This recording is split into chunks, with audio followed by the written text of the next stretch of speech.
పోవదు విడిపించు దోష పుంజములను మత్సేవం బొట్టును వైలమ భావింపగనాదు భక్తి బాలక వింటే.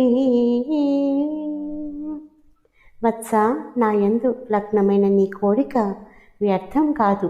నీ సమస్త దోషాలు దూరమవుతాయి. నన్ను సేవించడం వల్ల నా భక్తి అచిత కాలంలోని నీ మదిలో పదిలమవుతుంది.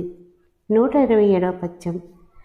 నాయందు గలుగనీ మది వాయదు జన్మాంతరముల పాలక నీవీ కాయంబు విడిచి మీదట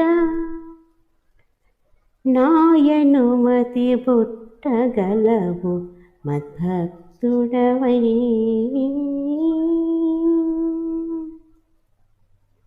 కుమార, నా యందు లగ్నమైన నీ హృదయం వచ్చే జన్మలో కూడా నన్ను అంటిపెట్టుకుని ఉంటుంది. నీవు ఈ దేహాన్ని వదిలిన అనంతరం నా అనుజ్ఞతో మళ్ళీ జన్మిస్తావు. నా భక్తుడివై ఉద్భవిస్తావు.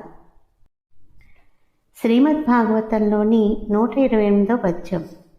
విను మీ సృష్టి లయంబునొంది యుగముల్ వేయైన కాలంబు యామిని అయిపోయడి బోవగా గలుగుజూమిదన్మున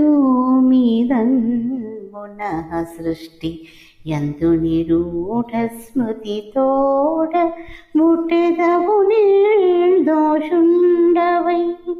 నా కృపన్ ఘనతం చెందెదు శుద్ధ సాత్వికులలో గణ్యుండవయ్యటగా. విని చిట్టి తండ్రి, ఈ సృష్టి యావత్తూ లయమైపోయిన పిమ్మట 1000 యుగాలు చీకటి రాత్రిగా గడిచిపోతుంది.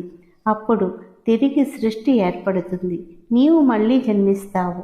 నీకు పూర్వజన్మ స్మృతి ఉంటుంది. నా అనుగ్రహం వల్ల నీ దోషాలన్నీ నశించి సత్యగుణ సంపన్నులైన హరిభక్తులలో అగ్రగణ్యుడిపై పేరెన్నిక గంటావు.